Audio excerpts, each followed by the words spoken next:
This is the Louie T Network.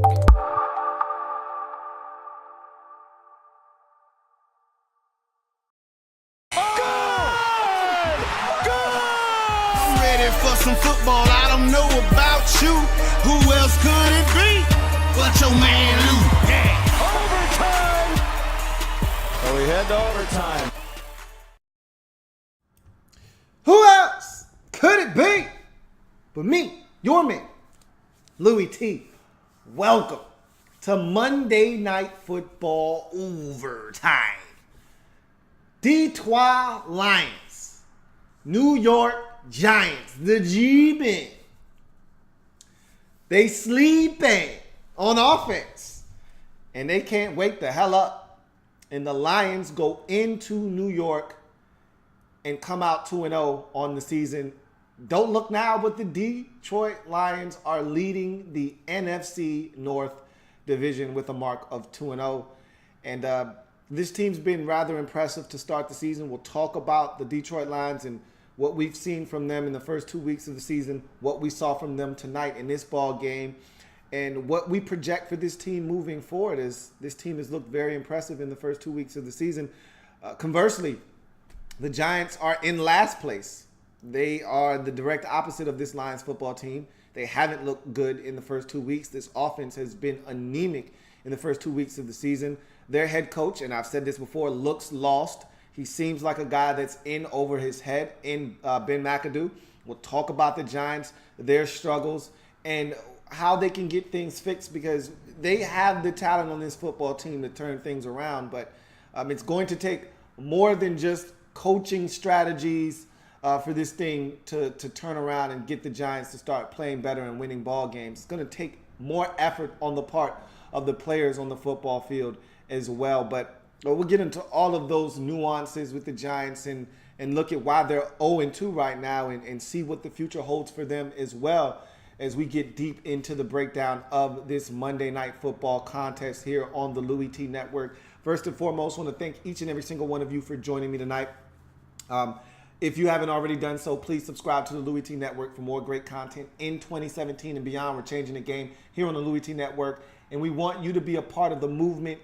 Just hit the subscribe button and become a part of the Louie T Network. I'm also on Twitter, at In the Lab Room is the Twitter handle. Facebook, In the Lab Room is the Facebook page. I'm on Instagram. It's me, Louie T, on Instagram. So give me a follow there. It's with a Z. So I want to jump into this breakdown, and when I'm done, I'm going to take to the discussion board to respond to some of your comments. And if you're out there and you're watching this and you want to have your voice heard and you want your comment read out on the air and discussed openly, use the hashtag LouieTLive to have your comment read after this breakdown. And when we get to the comment section of the show, I'm pretty sure there's going to be a lot to discuss. I've been talking to one particular viewer, and he's had a number of questions about Eli Manning, and I'm pretty sure he's watching tonight. And if he is, we're definitely going to have an Eli Manning discussion tonight. But in any event, this wasn't just Eli Manning tonight. I thought Eli actually stood in and took his lumps, took his medicine like a grown man tonight. Unlike past games and seasons where we've seen Eli go down and not even be touched. Now, there was one sack by Ziggy Ansah where Ziggy didn't even put a finger on him, and Eli just said, you know what, you're going to catch me in about 2 more yards. I'll just go down now. But other than that, Eli took some vicious shots, and Eli isn't one for taking hits, and I thought he actually stood in there and manned up tonight. And it's the return of the no-look pass tonight. We saw 2 no-look passes from Eli Manning. One was completed, the other was not. But it's always nice to see Eli with the no-look dishes on the night. So it was the return of the no-look pass for Eli Manning. But all in all, let's talk about this football game. And we start with the Detroit Lions side of things, because we start with the victors here on this channel. To the victors go the spoils. We let the losers worry about losing here on the Louie T Network. And so we start with the winners. And the Detroit Lions have been awful impressive this season in the first 2 weeks of the season. Week one, getting the win at home versus Arizona, down 17-15 in the fourth quarter, and then running off 18 unanswered points in that football game to come out victorious there. They were outstanding in that football game, and they were outstanding from start to finish. They jumped on the Giants early in this ball game, and they never looked back. And that's what the good teams do, especially when you're on the road and you're looking to try to get a W. You try to start fast, take the crowd out of the game, take the air out of the stadium, and then you go to work and be methodical. And I was actually really surprised at how well they ran the football. And more importantly, and they talked about this during the telecast, because if you've been following the Lions for any amount of time, especially over the last 4 or 5 years, they just don't make a commitment to running the football. It's not something that they do. They're a pass-happy football team. Matthew Stafford usually runs the show and throws it about 40 times a game, it seems like. And for them to stay committed to the run tonight was impressive. It really was. To see AA Amir Abdullah get as many touches as he did on the ground, to see Theo Riddick come in and get some touches on the ground as well, that was impressive. And it's easier to run when you're up. And they talked about how this Lions team is always trailing in the fourth quarter of games, is always trailing in general. Harder to stick with the run and run consistently when you're trailing in ball games. It's even harder to do when you're down in the fourth quarter of games. Now, they're usually not getting blown out, so you can stick with the game plan. And if your game plan is to run the football and you're only down by 6 or you're only down by 3, you can continue to run the football. But the Lions usually err on the side of caution and just throw it. And tonight, I thought they came out with a game plan of, we want to run the football. We want to remain balanced in this football game, and that they did. And I was very surprised at the way they ran it and how effective they were at running the football, because it's one thing to run the football just for the sake of running, and then there's another thing to actually have success. A lot of people, we need to run the football. I hear this from more Redskin fans than you can imagine. We need to run the football more. We need to be a more physical football team. Well, guess what? What good is it to run the football if you're not having any success? No one wants to be in 2nd and 11 and 3rd and 7 consistently throughout the game. That's not fun. It's not cool to be in 2nd and 9 and then 3rd and 8 because you decided you want to be a tough team and running on 1st and 2nd down and get 1 yard on each respective play. And now you set up a 3rd and 8. No one wants to be in 3rd and long all night long. And so if you're having success running, guess what? It makes it that much easier to call the next run play. Okay? I watched the Redskins dominate the Rams on the ground on Sunday, and a lot of Redskins fans were excited about that, and it's great to be excited about that. But guess what? It was easy for Jay Gruden to call run plays because the run plays were working. Same thing tonight. It was easy for Jim Bob Cooter to continue to stick with the run because the run game was successful. And even when it wasn't, it feels good to be able to rely on number 9 to load up the right rifle and get the first down via the air. And Eric Ebron, I thought Easy E was money tonight. And it's always good to see him get involved in the pass game. Marvin Jones Jr. with the nice touchdown grab to get things going early. You always like to see this Lions team be able to push it down the field, because what that in effect does is it loosens up. And it's really a vicious cycle. I talk about how the run game impacts the passing game. When you run it effectively, now those linebackers, and we saw this throughout the game, have to suck up. They've got to respect the threat of run. So they've got to take at least 1, possibly upwards of 2 false steps towards the line of scrimmage. Going to open up that crossing route right behind them. And you get Easy E wide open a couple of times. So then when they see the run, and they got to kind of hold their ground now because they've given up play action fake a couple of times, don't want to overcommit to the run. And now that lineman can come off that double team and get to that linebacker instead of that linebacker beating that lineman to a spot in the gap and getting into the backfield and making a play. And so it changes the dynamic. One feeds the other. When you run the football successfully, your passing game is impacted and you're able to throw it a lot more successfully. You slow down the pass rush. The linebackers aren't as aggressive. Things change when you're able to run the football. When you're able to throw the football, because you can run the football, then it opens up more rushing lanes. And so You saw the two kind of wash each other's hands today and go hand in hand with one another. And I thought it was a really well-called game by Jim Bob Cooter offensively to keep the Giants off balance. Great punt return by Jamal Agnew, a guy that I liked out of San Diego State, watching him in that particular space as a return guy. I knew he was a very fast guy coming out of San Diego. And you saw it tonight, made a couple of guys miss and then turned on the burners. No one was going to catch him once he got out in open space. And when you can win 2 out of the 3 phases, we talk about this all the time, you really give yourself the best chance to win. And I thought the Lions actually won all 3 phases of the game tonight. They dominated on defense. They got after Eli Manning. They made him uncomfortable. They didn't allow the Giants to run the football. We know the Giants don't really run the football anyway. But even when they tried to have some semblance of balance, the Lions simply took that away. Ziggy Ansah absolutely abused Eric Flowers at the left tackle position. 3 sacks for Ansah on the night. A couple of forced fumbles by Ansah as well. He was just straight up dominant tonight. They had their way with Eli Manning. They got after him. They made him uncomfortable. Jarrett Davis had a sack. Ashawn Robinson was in the backfield. Anthony Zettel continues to impress me. Killebrew, I thought, had a strong performance. Big play Slay doing what big play Slay does, making big plays with the knockaway of the football from Brandon Marshall. And then on the very next snap, a huge hit on Evan Ingram to dislodge the football away from him as the Giants tried to make a comeback attempt. I thought the defense was phenomenal on this particular night. And I think this is a defense that's growing right before our very eyes. I hope Jarrett Davis is fine.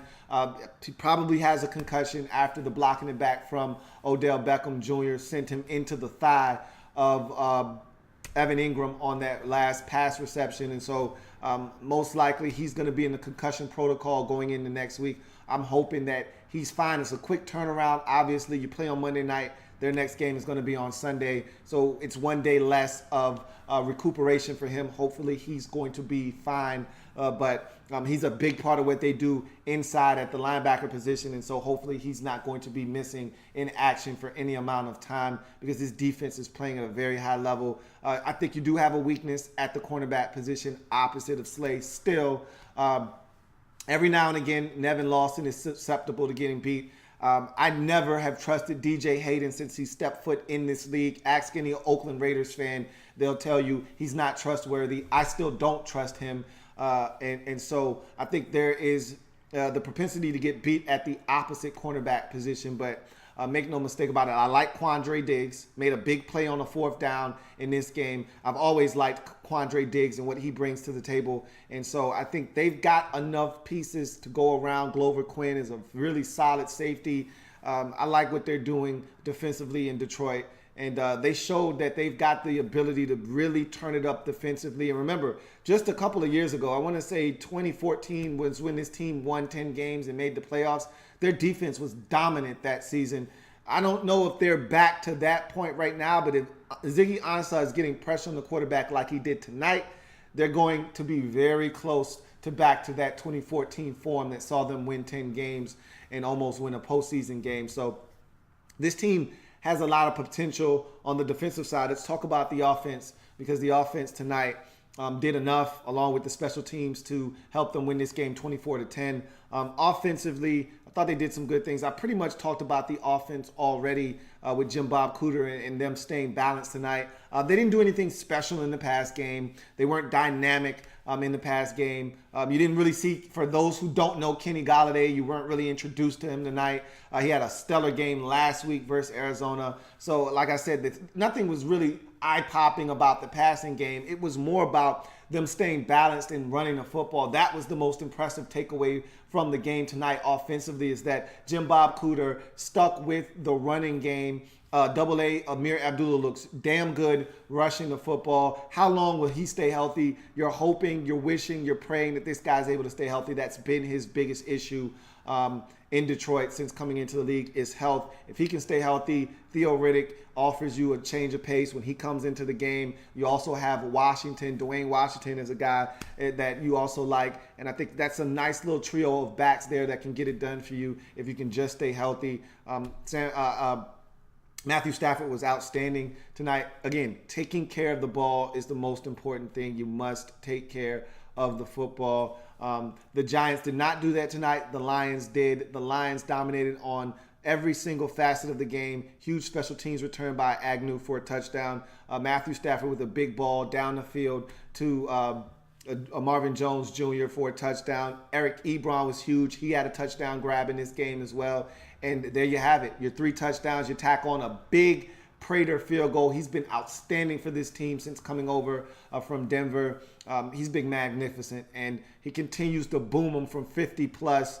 And big field goal outside in Giant Stadium where the winds can swirl a little bit. He bangs it home from 54, and there you have it. The Lions complete the sweep of every single facet of the game tonight. Special teams, defense, offense, and win 24-10 in dominant fashion.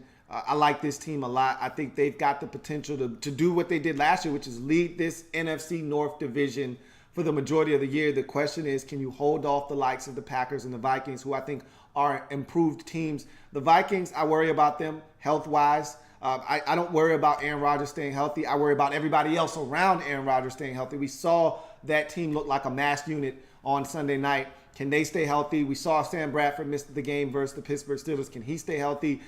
Those are questions concerning those teams. We always know the Lions have issues staying healthy. If they can stay healthy, if they can be the healthiest team in this division, they got a legitimate shot of winning this division, and we'll see what happens. They still don't even have their left tackle, Taylor Decker, back.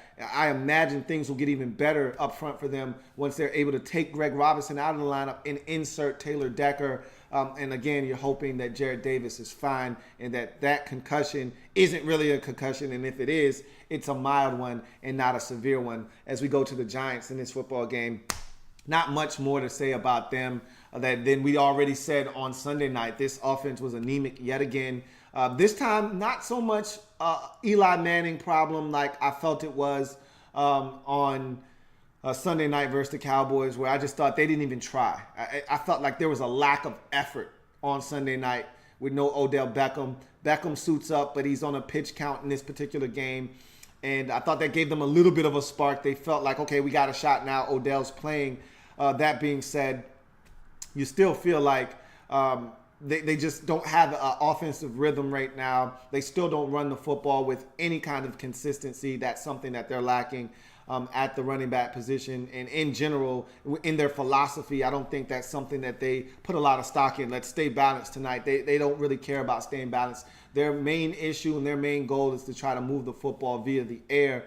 And that hasn't been successful this year. There's a number of reasons that we could point to them struggling to move the football and put up points this year. But I think for me, it all starts up front along the offensive line. Eric Flowers was horrendous tonight. He was dominated. You have the injury to Bobby Hart at the right tackle position. Remember, he got injured in the Cowboys game last week, and they struggled at right tackle. You insert Pugh there, take him away from his right guard position, or left guard, I should say, position, and insert him at right tackle. I thought he struggled at right tackle, did Justin Pugh. I thought he was getting blown back and having the pocket collapse on that side. Meanwhile, all kinds of struggles for Eric Flowers on the left side. And so it was just a problem up front. Then the young guy that they inserted to take Justin Pugh's spot because he had to move to right tackle, he gets a holding penalty on the 1 yard line, which pushes them back and forces them to have to end up settling for a field goal. So they struggled up front. They struggled massively up front. And I thought that was the basis, the foundation for all the problems that you saw tonight. Eli Manning not having a ton of time to get rid of the football. And then when he did, guys dropping the football, guys not making plays for him. Every single one of his receivers dropped the football with the exception of Sterling Shepard tonight.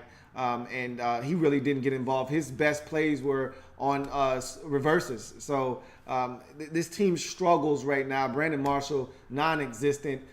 Beautiful throw by Eli Manning down the right sideline. He beats the cornerback right off the line of scrimmage. He's got a step on him. Eli puts it right on him. You can't throw the football. Can't breastfeed him any better than that. And he simply drops the football. Lack of concentration there. And Brandon Marshall just hasn't been a good fit for New York thus far. Still trying to acclimate himself to a different type of offense, or a more rhythm and timing-based offense than he's used to. Doesn't matter. He needs to step up. With Odell Beckham being somewhat limited right now, you got to imagine that Brandon Marshall was going to be the guy to pick up the slack, and he's done anything but pick the slack up thus far. And so really disappointing from a skill standpoint, a skill position standpoint. Those guys just aren't stepping up and making plays. And then you get to Eli Manning, and I thought he actually gave it his all tonight. I thought he actually he saw 0-2 staring him right in the face, and he decided that he had to put his body on the line tonight. And he did that. He took some vicious shots. There's one from Cornelius Washington where, Cornelius Washington literally put his balls in Eli Manning's face mask. He lit him up, slid all the way. He hit him so hard, he slid all the way up, and his balls were in Eli's face. Eli said, "Man, get your ass off of me, man."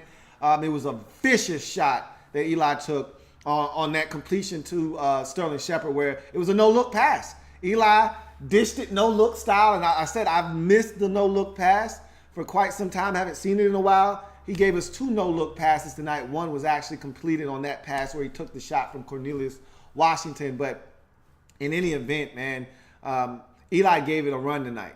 And I didn't like the play calling from Ben McAdoo. They're down 14 with 6 minutes left, and there's a steady diet of run plays coming at you, as if they're having success running the football all night long. And he's going handoffs out of shotgun repeatedly, eating up the clock, and they're not gaining very many yards. I just don't understand the logic there.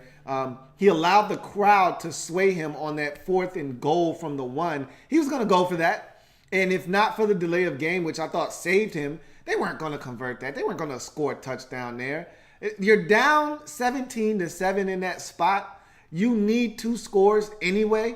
Get the field goal and cut it to a 1-score game. If you don't come away with points there, you're still down 2 scores and you're running out of time. You got to be smart. Like I said, he's not a good head coach. He's in over his head. He allowed the crowd to sway him there. They were booing. He said, you know what? We're going to go for it. That was one of his problems last year. He rolled the dice way too often. Same with the Philadelphia Eagles head coach, Doug Peterson. He rolled the dice way too often. They came up short and rolled snake eyes a lot of times last year. I'm a big proponent of scared money don't make money, but you also got to be smart with your money, and you got to know when to fold them and when to slide the chips to the middle of the table and say, hey, I'm doubling down what you got. And sometimes in situations like that, where your offense is struggling, you know you can't run for that 1 yard, you're going to have to throw it. I would prefer to take the points and cut it to a 1-score game and see what happens from there. And luckily, he got bailed out by the delay of game, and so they had to settle for the field goal anyway. But Ben McAdoo, to me, struggles he's struggling right now. And they hired him because he was so prolific at calling plays. His biggest asset when Tom Coughlin was the head coach and he was the offensive coordinator was getting the football out of Eli Manning's hands quickly so that he didn't take sacks, so that he didn't take hits, so that he could protect this porous offensive line. And in his first season, when this Giants team won 11 games, he did a really good job of getting the football. I remember the first 5 or 6 games of the season last year, I said, wow, Eli Manning is getting the football out of his hands in record time. Defenders aren't even getting close to him. And I don't know what changed, why he stopped, but as the season progressed last year, the point total went down and down and down and down and down for the Giants. They scored less and less and less and less and less points. The offensive line got worse and worse and worse and worse. And Eli Manning took more and more and more and more shots and got more and more and more scared and threw the football into the ground more and more and more and more. And so you're seeing that trend carry over from the end of last season where they struggled to score, and they're struggling to score again. I think it's now 7, if not 8 straight games that this Giants offense has not produced 20 points or more in a ball game dating back to last season. I think week number 12 or 13 or so was the last time they were able to score 20 points or more in a game. And since then, week 13, 14, 15, 16, 17, and the playoff game against Green Bay, and week 1 versus the Cowboys, and week 2 now versus the Lions, they have not been able to eclipse 20 points. And in some cases, I don't think they've even eclipsed 17 in many of those games. We know they only scored 3 against the Cowboys on Sunday night in week 1, and they only scored 10 in this ball game. I'd venture to say that they probably haven't scored over 17 in many of those games as well. So they've struggled offensively, and I don't know if Ben McAdoo can quite put his finger on what's going on. I think it's so many different problems. You plug your finger in one dike and you have a leak somewhere else.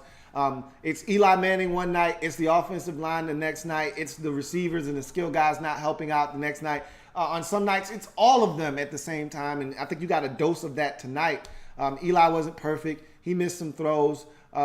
But then you have opportunities where guys are open. Eli hits them and they drop the football. Odell Beckham on a 4th down. I don't think he was going to get the first down anyway because he had to go down and go get it. The ball placement wasn't great, but he drops the football there. We already talked about the Brandon Marshall drop. This team's just out of sync offensively. And I don't know if it's a quick fix. They got Philadelphia next week on the road, a team that can get after you. And they got after Alex Smith in week 2. They got after Kirk Cousins in week 1. And with this porous Giants offensive line, I'd imagine they're going to have another party. Fiesta, fiesta, fiesta. Fiesta, fiesta, fiesta.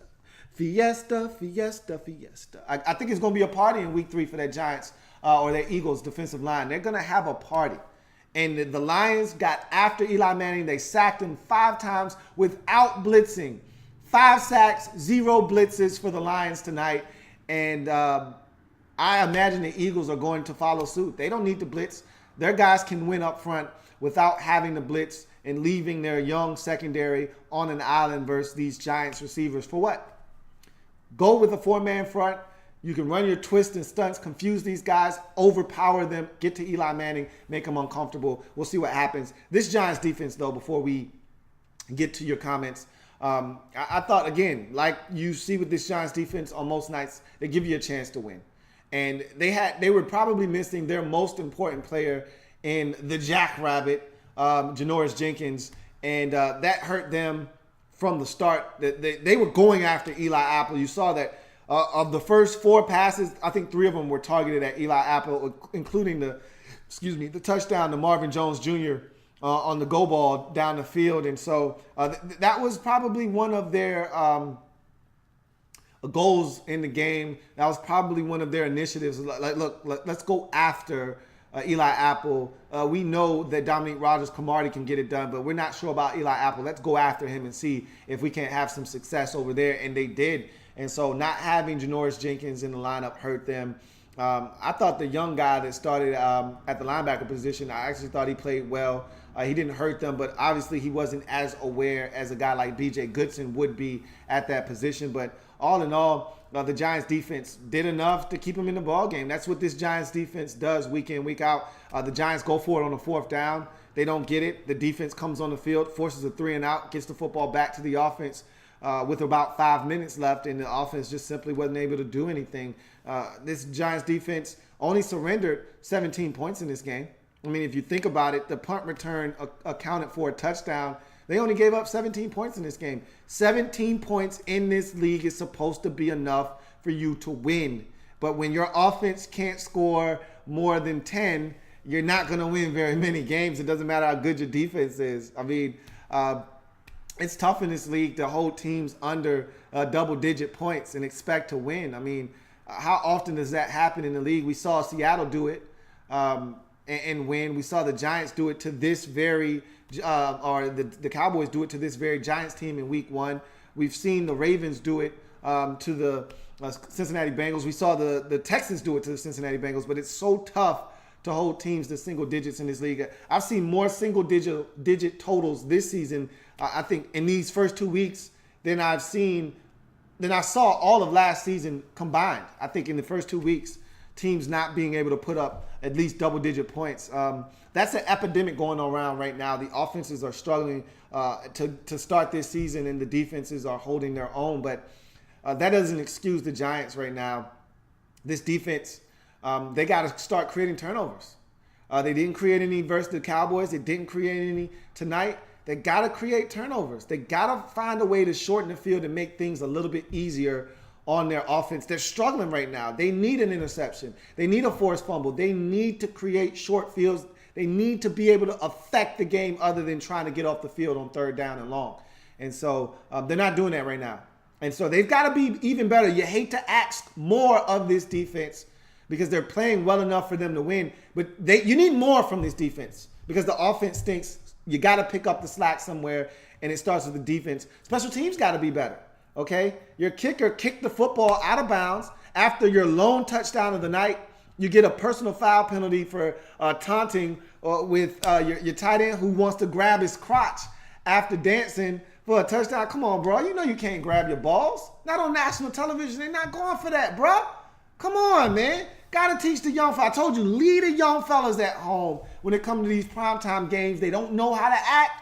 He gets a personal foul penalty, sportsmanlike conduct, pushes the kick back. Then their kicker, Rojas, kicks the damn ball out of bounds, and the Lions start with the football at the Giants' 45-yard line. Are you kidding me? You just scored your first points of the game, and that's what you do afterwards? Give them the football back without them even having to work. You give them the football back in your territory. Unbelievable. Special teams was horrible. You give up the punt return for a touchdown.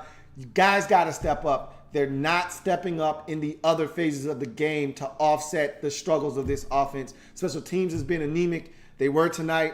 Defense hasn't created any turnovers or short fields to try to help out the offense. They're just doing their job, and that's not enough right now. They need more, and the Giants right now are struggling, and it resulted in a 24-10 loss tonight at the hands of the Detroit Lions. Lions are now 2-0 on the season, lead their division in the NFC North. Meanwhile, the Giants are 0-2 and now are at the bottom of the NFC East. Good thing for them is everyone else in the division is 1-1. So it's not like you're behind the 8 ball. It's not like this is the AFC West where every other team in the division is 2-0 and you're the Chargers and you're 0-2. Everyone's right there with a win on Sunday versus the Eagles. They'd be 1-2 just like you. You know what I mean? So you're fine. You're just fine. You just got to find a way to get it done. And right now, it looks like there are a lot of questions and not nearly enough answers in the Big Apple with this Giants football team. Let's get to your comments and see if you have any thus far. Remember, if you're out there and you're watching, you're new to the program, use the hashtag LouieTLive if you want your comment to be read on the air. Dre the Great says, who's to blame for not upgrading the Giants offensive line and expecting different results? You got to start with the front office, Jerry Reese and company, when you start talking about the offensive line and the lack of the upgrades. A lot of the problems stem from when you make a mistake and you're not willing to admit your mistake. The best teams in the league, they realize they made a mistake and they move on from that mistake immediately. I mean, there's something to be said about giving guys an opportunity. Some guys get off to a slow start. Some guys, the light bulb doesn't come on for year 3 of a 5-year contract as a rookie. And so you need to hang in there with certain players. But sometimes you got to realize, okay, Eric Flowers is not a right tackle. He's not a left tackle. He's not. Maybe he's a right tackle. Let's try him over there. If he's not a right tackle, okay, let's kick him inside the guard. Let's not waste our first-round pick. But the Giants refuse to acknowledge that they made a mistake. I told you, if you go back to that 2015 NFL draft, I said, I don't like Eric Flowers as a left tackle. I think I might have given him a triple. And normally, your first-round pick is a home run. It needs to be a home run. All right? He's not a home run. And I said he's not a home run. I don't like him as a left tackle. I didn't think he moved his feet well enough. He was really plotty. His feet were heavy. I said, he's going to get beat at the next level. He's not athletic enough. He's long, which is what I think the Giants fell in love with. He's a long guy, but he wasn't athletic enough to me. He's not quick enough to move his feet against elite athletes off the edge, and you're seeing that. And at some point, you got to admit you made a mistake. And when new regimes come in, you need to look no further than the team they played tonight in the Detroit Lions. They've got a new general manager that came in from New England that said, you know what, I'm gonna come in, and you see this all the time. It's not just what the Lions are doing with their new management, but you see it all the time. You saw what the 49ers did with John Lynch and Kyle Shanahan coming in, cleaning house, and getting rid of a ton of players and turning over that roster. You see it all the time when a new regime comes in. A lot of those guys, they didn't draft them. There aren't ties to the players. Look at Buffalo. I think that's the best example I can give you of a new GM coming in, seeing a bunch of guys that he didn't draft, that he doesn't think needs to be on the roster anymore, doesn't have great value with the team moving forward, and you get rid of them. Sammy Watkins, okay. They come in, they allow the cornerback to move on, and he got a huge deal from New England. I can't blame them. But Stephon Gilmore moves on and in free agency. They don't re-sign him. They go out and draft their own new corner in Tre'Davious Wright. And they trade away another corner in Darby to the Philadelphia Eagles. Okay, they came in and they started shuffling pieces around, brought in their own players. They trade for Jordan Matthews. They cleaned house. And Jerry Reese has been in New York for an eternity. And when you draft a guy, you want that guy to work out so you can say, see, look what I did. I drafted that guy, and he's worked out for us. Same with Justin Pugh. I didn't love that pick. He's got short arms. He's not a tackle in this league. They had to kick him inside the guard. And so look at what you've done in the first round. The last 4 years, you drafted 2 linemen that probably are guards and not tackles in this league. That's a problem. But they don't want to admit that they made a mistake or 2 mistakes. It's okay. The Redskins realized in the first training camp practice, okay, Brandon Sheriff isn't a tackle. He's a guard. And he's been a Pro Bowl guard for the Redskins. You make mistakes, you admit your mistakes, and you move forward and you try to correct those mistakes. You don't continue to ignore the problems, because the first step on the road to recovery is acknowledging that you have a problem. The Giants refuse to acknowledge that they have an offensive line problem. But it's becoming too big of an issue to ignore anymore. And so I blame Jerry Reese and that front office for acting as if this offensive line is fine, instead of going out and addressing the elephant in the room. Instead of drafting another cornerback in Eli Apple, okay, when you've already got 2 starting corners on your football team in DRC and Janoris Jenkins, how about you go and invest in the offensive line? And maybe you didn't like any of the players there and you didn't want to reach. Fine, I get that. I understand that thought process. But guess who was sitting there at the time? Laramie Tunsil was sitting there at 10. You can go ahead and sit on your high horse all you like, but that man is starting at left tackle for the Miami Dolphins right now. He could have been starting for the New York Giants as we speak had you pulled the trigger at 10, instead of you being soft and so image conscious and worrying about a little bit of weed, which just about everybody in the league smokes anyway. And now you have a situation that you can't fix until the next offseason again, and we'll see what happens. Mind Draw says, man, life is sweet as it can be as a Lions fan right now. You guys are playing outstanding football, and this is what happens when you start to run your organization the right way. You bring the right people in. You start bringing the right pieces together, and you make the right moves in the offseason. You know, you revamp the right side of that offensive line. Look, Greg Robinson is a Band-Aid, but it's one that was necessary. And even though he's getting 17 holding penalties and a couple of false starts a game, he's still doing an adequate enough job of holding it down until you get Taylor Decker back. The run game is working. Guys are healthy right now. I wasn't in love with the Kenny Golladay pick, but it looks like a really solid addition to this football team. And everything's working out right now. It is good to be a Lions fan right now. Let's see if they can keep it up. Vincent Cole says, Miles Killebrew looking pretty good. And I didn't think he was going to be this good. I'm not going to lie to you. I thought Miles Killebrew was a combine sensation, a guy that looked good on the eyeball test, ran really fast, big, muscularly built, cut, sculpted guy. I just didn't think he was going to amount to much as a safety, but this guy has the versatility you're looking for. I thought he took poor angles. I thought that he didn't have the best ball skills. I wasn't impressed with his tape at Southern Utah. And then you see it translate to the NFL. I saw the athleticism. I saw his ability to run sideline to sideline and range around the field. But I said that translates. If they can coach him up, he'll be just fine. I wasn't sure if he was going to really make the transition seamlessly. Well, he has. as a safety and as a guy that is in the box, being a physical defender around the line of scrimmage. I think Miles Killebrew has been outstanding for them, and he's coming into his own as a safety and a nickel linebacker for this Lions football team. Dre the Great says, how are Eric Flowers and Bobby Hart NFL starters? It's a great question, man. I don't actually have the answers to that. Eric Flowers probably can start, just not at left tackle. I mean, I'd love to see him at right tackle and get a chance there. If not right tackle, kick him inside the guard. I'm pretty sure this guy can be an adequate starter at somewhere along this offensive line. Just not the most important premier position on your offensive line. That's all. Bobby Hart, I don't have any answers for you. I don't. But you see how bad it is once Bobby Hart leaves. So that tells you all you need to know as to why he's starting for this Giants football team. Captain Spartan 04 says, Darius Slay is slowly becoming the best underrated corner. I don't think he's underrated anymore. I think people know who Darius Slay is, and you go at Darius Slay at your own risk, okay? He's a guy that makes plays. You don't get a nickname in this league for no reason. I think teams know. I think teams know what Darius Slay is all about. I think because he plays for the Lions that he may go under the radar a little bit, but I think people around the league know Darius Slay is a really good corner. Matt N17 says, I need a prayer right now as a Giants fan. I know, man. I've been there before as a Redskins fan. Hell, we were 0-2 last year. You were 2-0, and we were going into Giants Stadium last year needing a win on the road.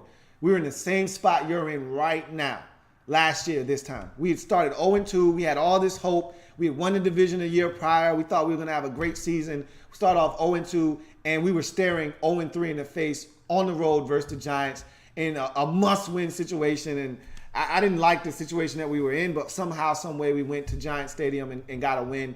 And you can do the same versus the Eagles. It's not going to be easy by any stretch of the imagination, but it's something that is very doable. You guys are going to have to play 10 times better than you've played in the first 2 weeks, though, if you are going to win. The one thing I can say about my Redskins last year was that we looked bad in the first game, but we looked much better and should have won the second game versus the Cowboys last year. You've looked bad in both of the first two contests, and I didn't see much improvement from week 1 to week 2 other than Eli Manning being more willing to put his body on the line to deliver the football. Other than that, I didn't see much more effort on the part of this Giants football team as a whole. So that worries me going into week 3, but definitely a dangerous situation for you right now because no one wants their season to be over before you get to the midpoint of October. That's the worst. And that's why week 2 was so big for my Redskins.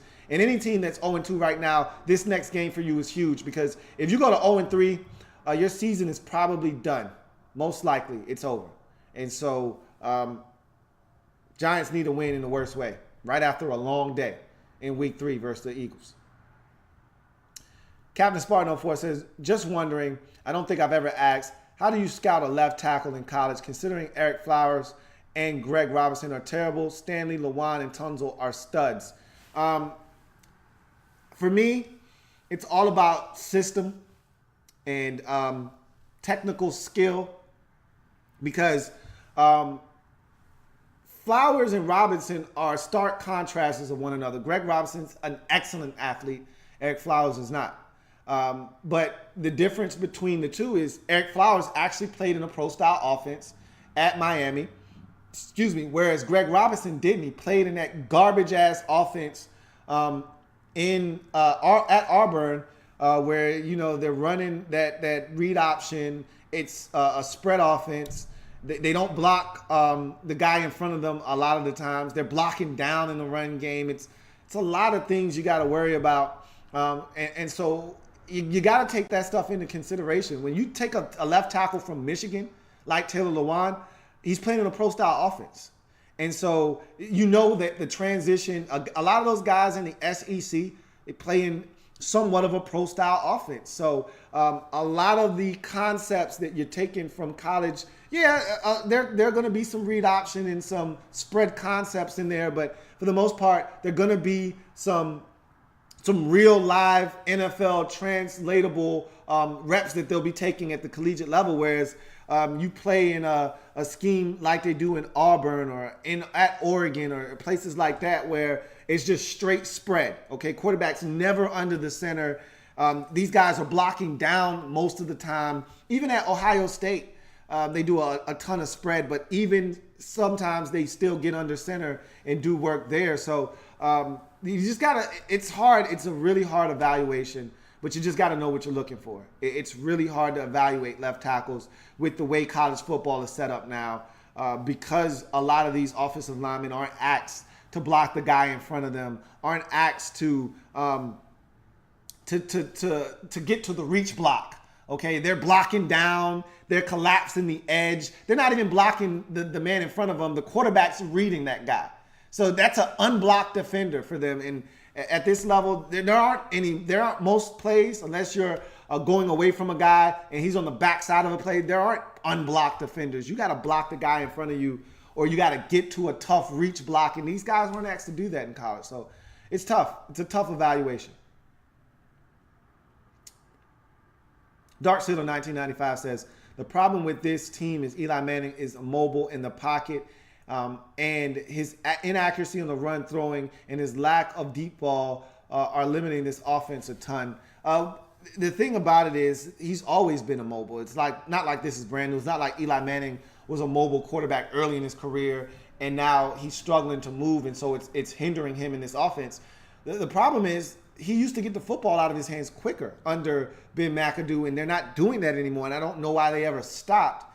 This offense was a quick pass, short pass, West Coast type of offense under McAdoo initially, and now all of a sudden it's morphed into this, let's get the football down the field, let's drive it down the field type of offense where, Eli's in the shotgun and he's holding on to the football way too long, and this offense just isn't built, the offensive line isn't built to protect him for that long, and I just don't understand why they're not getting the football out of his hands faster.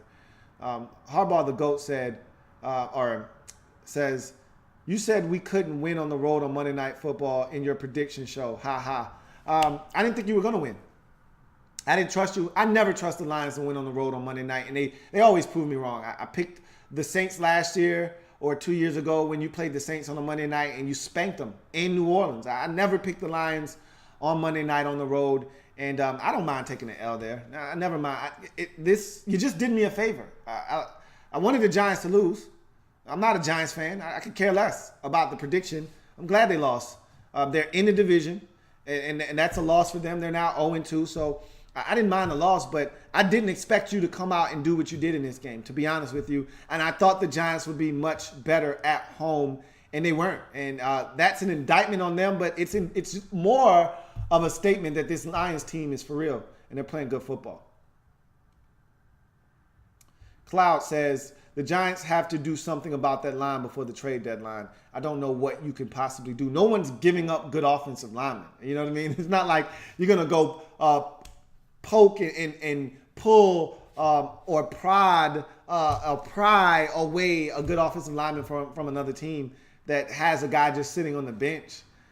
Teams aren't giving up their good offensive linemen, and they're not giving up their depth either unless you're giving up some kind of high draft pick, and nobody's giving up high draft picks for somebody else's bench stuff.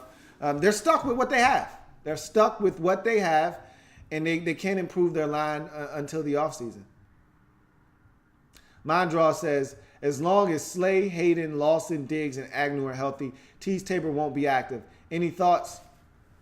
If he's not ready, he's not ready. I'm not one to rush rookies onto the field. For some reason, people have this preconceived notion that, hey, we drafted this guy, he's got to play right away. If he's not ready to go, and if the guys in front of him are better. Sometimes when you make draft picks, it's not for that particular season. It's projecting the future. It's knowing, okay, 2 out of my 5 corners are going to be free agents in the upcoming season, and we're not going to be able to sign both of them. We may not be able to sign either one of them. And if that's the case, we got Tease Tabor sitting, warming up on the bench, ready to come in a year better because he was able to learn and practice and adjust to the speed of the game, and he'll be ready to go in his sophomore season.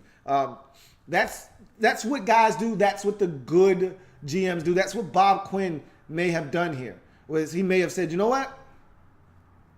I don't know if we'll need Tease Tabor this year if we have an injury like we did. And you had a slew of injuries last year. Remember, even big play Slay went down last year.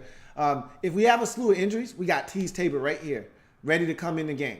But if we don't, and we're able to stay with the corners that we have, and we like the way that they're performing, and we don't need him, he'll be even better for us in his second season in the league. So I don't have a problem with him sitting down. That's how it is sometimes. You know, guys are veterans in this league. They've seen route combinations. They know what's going on. You trust them more than you trust the rookie out on the football field. And if they're getting it done, if it ain't broke, no need in fixing it.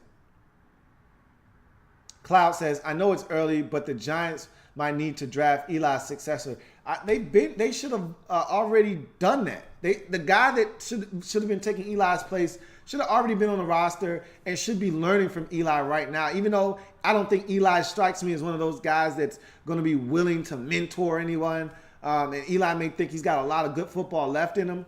I would have already had that guy similar to the Patriots. They never know when Tom Brady is going to be done. But they've always got a guy ready to go on the roster, whether that guy's Ryan Mallett or Jimmy Garoppolo or whoever. They've got somebody on the roster that they say to themselves, if Tom breaks down on us tomorrow, we'll be fine because we've got fill in the blank. The Giants can't say that. They never have been able to say that throughout. They've never even had a quality backup during Eli Manning's time in New York. You go look at the list of guys backing him up. Jarrett Lorenzen, the hefty lefty. David Carr has backed him up. Ryan Nassib was trash. I mean, absolute trash can juice backing Eli. They've never had a good backup quarterback in New York. And they still don't have Eli's successor on the roster either. And God forbid something happened to him now. Geno Smith isn't a guy you want in the game. But I'll tell you this, Geno's better than any of those other guys I just named. That's for certain. Mondraw says, was Vernon really outstanding and strong, or do we need to worry about Greg Robinson? No. Olivier Vernon is the real deal, buddy. He's the real deal. He's that strong. He's that good. It's not just Greg Robinson. You should be worried about Greg Robinson, though, but Olivier Vernon is the truth. Eagle Speed says, how many sacks will the Eagles get on the Giants? It's the Giants' home opener. The Eagles' home opener, excuse me. I don't know. I mean, in this league, it's so funny how things work out. We expect the Eagles to dominate this Giants front, and they may not give up any sacks in that game. They may come up with a game plan to get the football out of Eli's hands quickly. The Eagles may struggle to get pressure. Eli may be able to pick them apart with the short passing game, and they may come out of there with a victory. The league is so funny. It's a week-to-week league. We've seen this happen before. I've seen this Giants team start 0-2, give up 80 points in the first two games, and win the Super Bowl in that same season. Don't believe me? Go back and look at the 2007 Giants.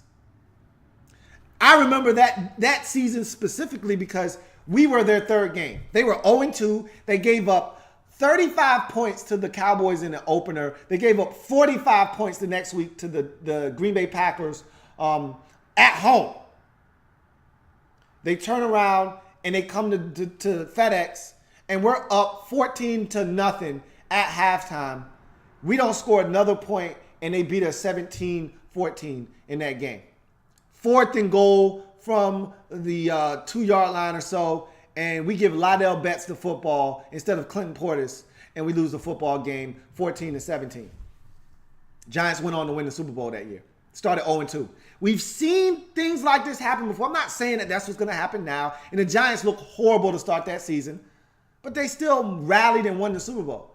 It's a week-to-week league. I'm not willing to sit here and, the Giants are going to give up 7 sacks next. I'm not going to do that.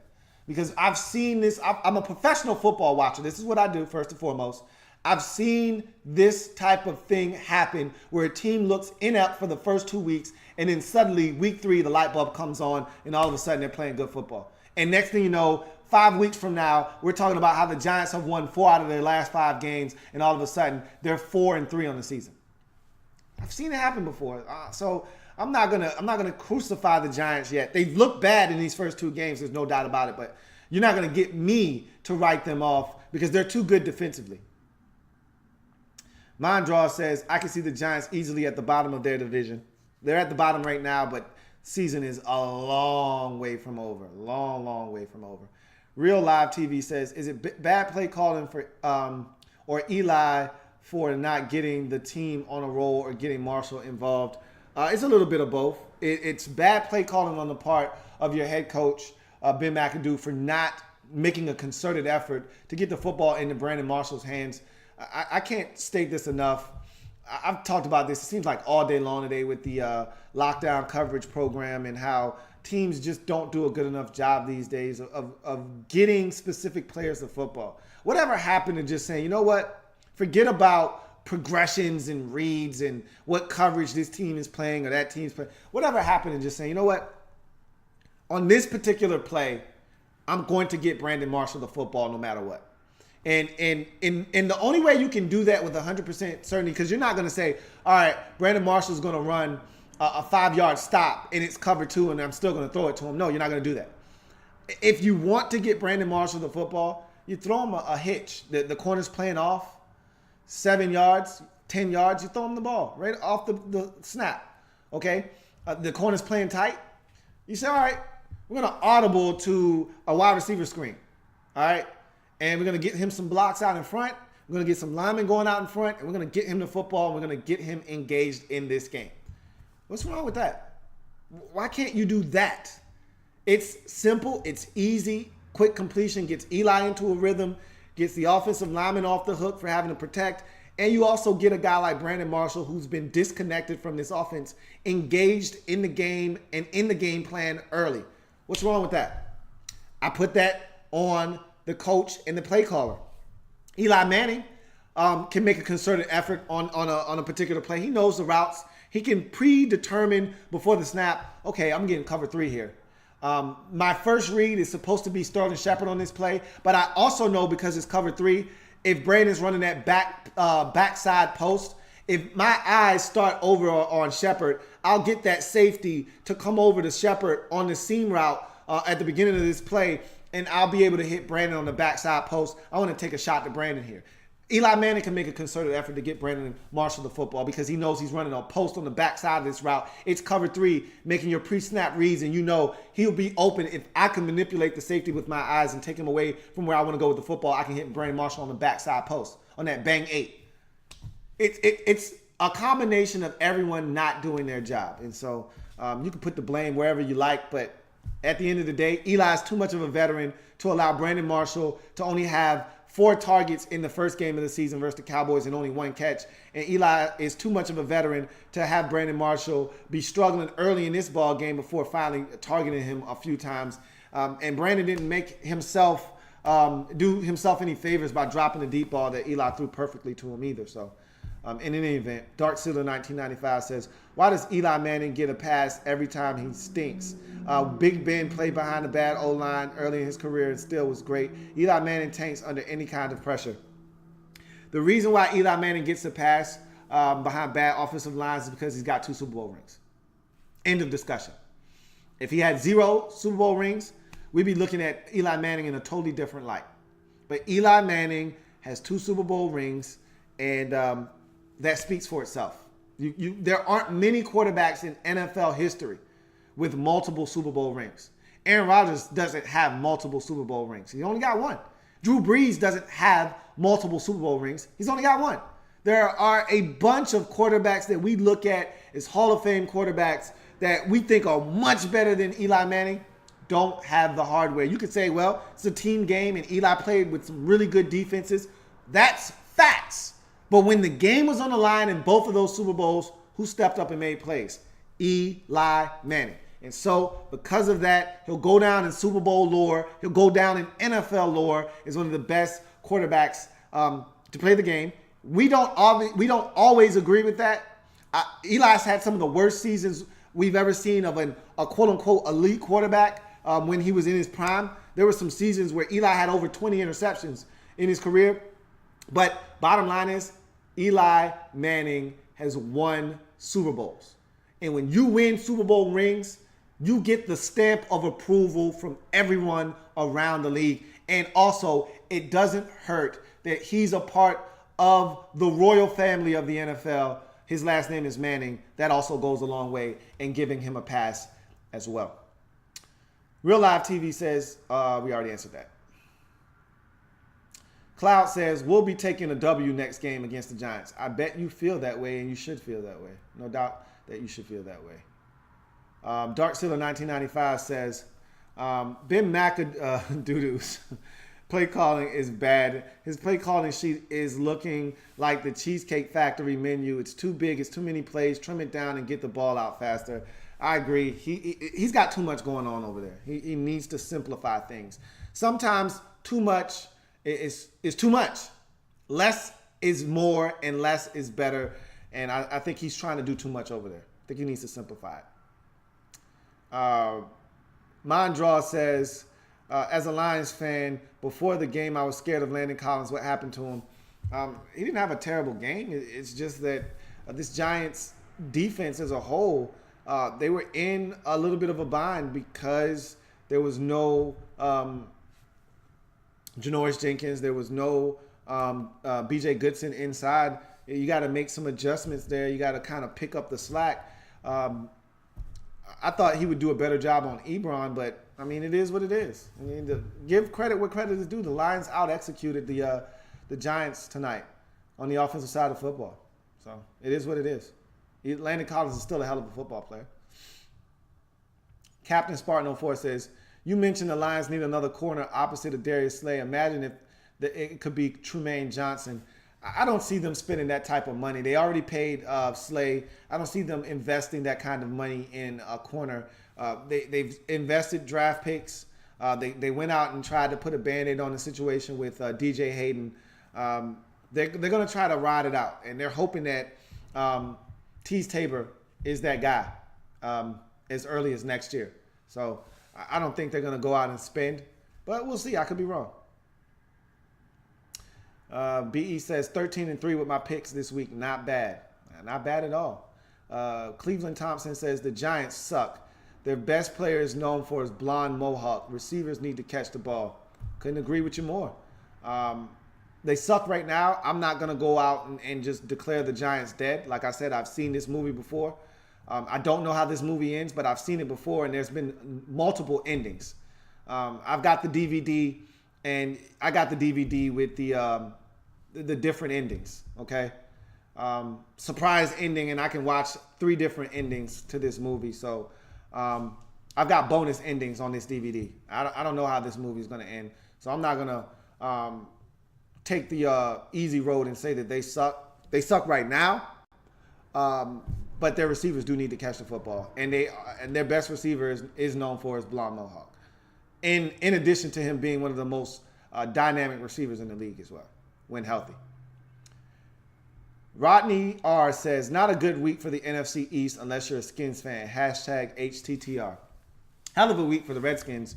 You go from 0-1 and staring 0-2 in the face in a must-win game to 1-1 and tied for first place in the division. I'd say it was a hell of a week for the Redskins. Giants lose, Eagles lose, Cowboys lose. Couldn't have asked for much better than that with the Reds, coupled with a Redskins win. So I told you I could care less about any other team in the division. To be honest with you, I was just concerned with the fact that we needed to win. And we got it done. Once we got it done, I slept well yesterday, knowing that we got it done and we're not 0-2. BE says, our GM admitted he made a mistake drafting Jonathan Cooper at 8, I think it was, and we traded him for a second-round pick in Chandler and for Chandler Jones. And that's what you do. You admit you made a mistake, and you move on. It happens. You target a guy, and then when you get him, you realize, damn, not what I thought I was getting here. Let's see if we can't get something for him before everybody else around the league realizes he ain't about shit. And the Giants missed their window of opportunity if they were going to try to move him. Now you just got to try to figure out where he can play on the offensive line and still be of value to you and an asset for your football team. And that's a great example there from BE and his general manager, Steve Kyman. And he does an excellent job out there in Arizona of running things. Mondraw says, come on, LT, what's your honest opinion about players smoking weed? I don't have players smoke weed. I mean, what do you want me to say? 80% of the league smokes weed, most likely. Just don't get caught. It's so easy to mask what you're doing If you know the way the league tests, they can't test you during the season if you're not in the drug program. If you're not in the substance abuse program, they can't test you during the season. They test you after the season. So, you know when you're getting tested, don't fail a drug test. So, I don't care that these guys. Weed doesn't enhance your ability to play football. A lot of these guys smoke weed for pain tolerance. I don't have a problem with smoking weed. Weed has never hurt anybody. Jay Orion says, in your opinion, who is the best 0-2 team, meaning the most talented 0-2 team? I don't know. I don't even know who all the 0-2 teams are. I mean, Chargers are 0-2, Browns are 0-2, Giants are 0-2, Jets are 0-2, 49ers are 0-2. I think they said I don't know how many 0-2 teams. They said there were 8 2-0 teams. I don't know how many 0-2 teams there are. Probably a ton of them. Probably like 7 or 8 0-2 teams. Excuse me. I don't know. I can't answer that right now. I'd have to see the list of 0-2 teams. Obviously, the Chargers are up there, but they're up there every year. You know, you get tired of talking about the same teams underachieving every year.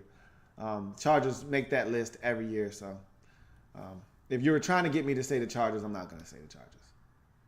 Just because I'm tired of them losing in the fashion that they continue to lose. Stevie D says, it doesn't get any easier for the Giants, especially since they have to play the AFC West, especially my Raiders. No, it doesn't. This is not an easy schedule for the NFC East this season. Tough games up and down the schedule. NFC West, AFC West. It's a tough schedule. It's a tough slate, and you can get worked. If you're not ready on any given Sunday in the NFC East this season, you can get worked. And the Giants haven't been ready in the first 2 weeks, and they're 0-2. Tyler R says, was this an acceptable test for the Lions? Feels like every time we win, people say we get lucky. Yeah. No, this is a good test. On the road against one of the better defenses in the league, and you went out and you out-executed them in all 3 phases of the game. There's no luck involved here. You went on the road and you dominated this Giants football team impressively in all 3 phases of the game. A punt return for a touchdown. You dominated offensively. You ran the football effectively. Ebron ate good tonight. You had Marvin Jones with the touchdown grab. You got Golden Tate involved. There's nothing that you did offensively that wasn't impressive. Defensively, you got after Eli Manning. You made him uncomfortable. You made them one-dimensional by taking away any threat of the run. And you got after Eli Manning, and you dominated, and you only surrendered 10 points in this game. There's no luck involved. You dominated this game. You should feel good about that. The Mister says, sorry I'm late.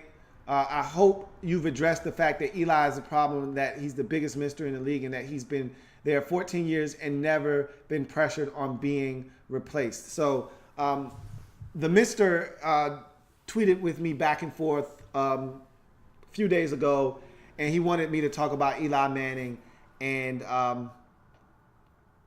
why he's never been threatened to be replaced in New York and over his illustrious 14-year career. Some ups, some downs, some bad years, some great years. About him, I've basically said it. I didn't directly address this, but I've indirectly answered your question. There's never been another guy on this roster worth benching Eli Manning for, even if the thought crossed your mind. I've went through the list of some of the backups in New York during his tenure.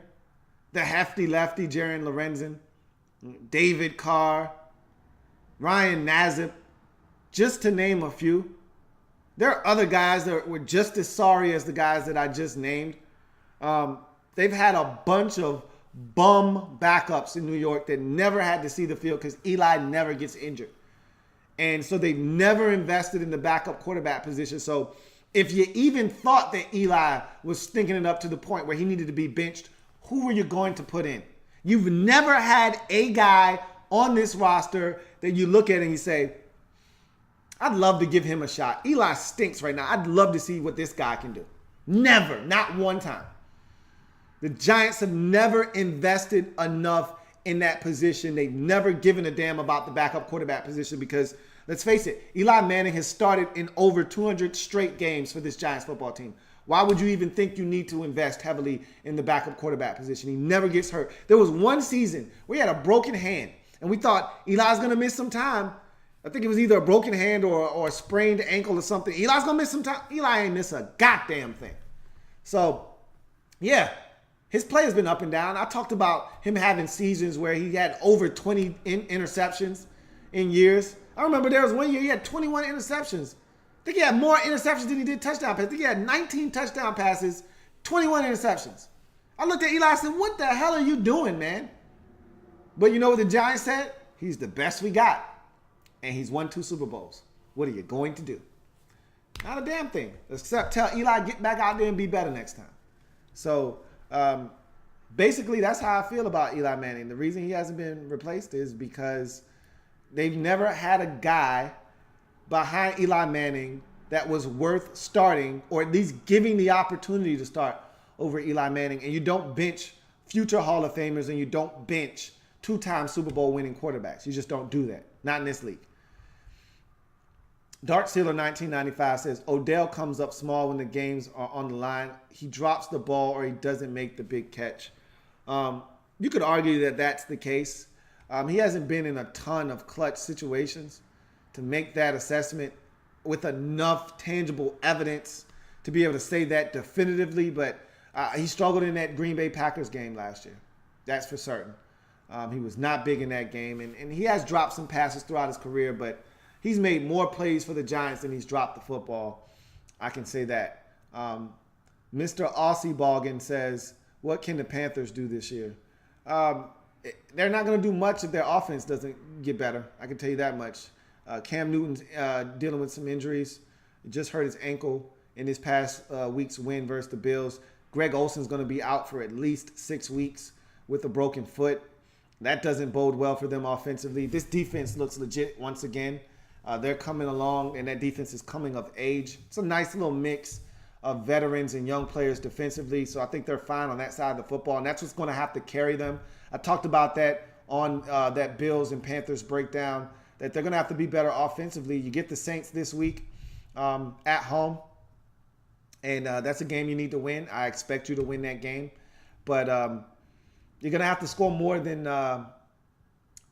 9 points to beat the Saints. I can assure you of that. Even though the Saints are struggling on the offensive side of the football, and I expect your defense to shut them down, you're going to have to score more than 10 points to win that game. I assure you of that. Dark Sealer 1995 says, the Giants made a mistake in that 2004 draft class sticking with Eli over Rivers. I feel like Rivers with this team and the offense would have been a lot better. What can you do when a guy says he doesn't want to play for your organization and Eli didn't want to play for the Chargers? Now, obviously, the Giants didn't have to make the trade. If they loved Phillip Rivers, they could have kept Rivers, but they wanted Eli Manning. So they did what they needed to do to get him. And so it is what it is. You can't revisit the past. Revisionist history is always 2020. Hindsight is always 2020. We don't know what Phillip Rivers would have done with this Giants football team. Maybe he would have won multiple Super Bowls. Maybe he wouldn't have won any Super Bowls. Maybe the Chargers would have won a Super Bowl with Eli Manning. I can't answer that. It's hard to say. Mr. Ozzy Ballgan says, do you feel for Browns fans? No, I don't feel for Browns fans.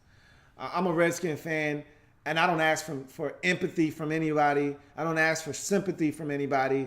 I've went through my fair share of bad seasons, hope that was fed to us, and us being garbage, and heartbreaking losses, and blowout and embarrassing performances, destructive behavior by the front office. I've seen it all with my team. I don't feel bad for anybody. Aaron Best says, how do you feel about Jared Davis so far in the first 2 games? I think he's been outstanding. I talked about him in this breakdown earlier and how I hope he's not going to be out. I hope he doesn't have a concussion. If it is a concussion, I hope it's a mild one and he's able to come back because at the end of the day, to me, he's got the ability to be the leader of that defense in the middle, making plays. He blitzed and got a sack tonight. When and it really wasn't a blitz because they didn't send 5 guys. He ended up being the 4th rusher on a green dog, essentially. And so I just love what he brings to the table, man. He's a sideline-to-sideline thumper, He's physical. He can run. We saw him cover a guy out in space on a passing route and run him out of bounds and throw him down on the ground. He does it all. I love Jared Davis. And I wasn't sold on him in the draft process going through it. But once they made the pick and I actually sat down and analyzed this game, I said, this is a phenomenal pick for the Lions. And he's proven to be that over the first 2 games. Dark Sealer 1995 says, just to get your opinion, who's the best quarterback in that 2004 draft class? I mean, you're asking me to go back so far. Roethlisberger, Rivers, and Eli Manning are the big names in that draft class. If you ask me, Roethlisberger has been the best out of the group. Rivers, at his best, was the best pure passer of that group. But for my money, the guy that is able to extend the play and make plays when no play is there to be made has been Ben Roethlisberger. His ability to just be tough, be physical, extend plays, put the football on the money. His mobility, especially earlier in his career, was underrated. Of that group, if you're asking me to go win a game or throughout a season, I'm probably going to take Roethlisberger. If you're asking me to win a game, I'll probably still take Roethlisberger, even though if you ask me for one drive, who would I take? I'd probably take Eli Manning. But Phillip Rivers hasn't proven to me that he can be a winner. You know, he's had good teams. When LT was there and they were winning, 12 and 13 and 14 games a season, it seemed like, for about a 3-year stretch there. They had some good football teams, and they never got it done under Marty Schottenheimer and Norv Turner. He's never proven to me that he's a winner. So I love Phillip Rivers. Think he's a hell of a quarterback, but I've never seen the man win before. So it is what it is. But in any event, that's going to do it for this breakdown. Lions dominate the Giants 24-10. They get a special teams touchdown. Matthew Stafford was masterful on the night. 2 touchdown tosses, one to Marvin Jones Jr., the other to Eric Ebron. The ground game was consistent, and the defense was lights out. They shut down the Giants' run game, or whatever semblance of a run game that they tried to have. And then they got after Eli Manning. They sacked him 5 times. They harassed him. They made him uncomfortable, and they only surrendered 10 points in this ball game. Hats off to the Lions for a dominant performance as they go to 2-0 on the season with a 24-10 victory. Giants, for the second straight week on primetime television, stink it up. And they're now 0-2 and in full-out desperation mode as they head on the road to take on their NFC East rivals in the Philadelphia Eagles in their home opener. Going to be a tough one. If they want to have any semblance of a season, they need to find a way to muster the strength to go on the road and get it done in week 3 versus the Eagles. That's going to do it for your man Louie T here on Monday Night Football Overtime. If it happens in the National Football League, whether big or small, we cover it all here on the Louie T Network. Come back and join me as I continue to break down anything and everything in the National Football League. I will see you guys tomorrow for the Redskins Report live. If not then, I'll see you on Wednesday for winners and losers, my pick show for week number 3 in the National Football League. Until next time, you guys behave yourself. Have a good one. I'm your man Louie T, signing off. See you next time. Okay, pizza, check. Cold drink, check. New Jersey, check. Louie T Network, check. Okay, I'm ready, let's go. Yeah, I'm so happy, football back, I'm headed home.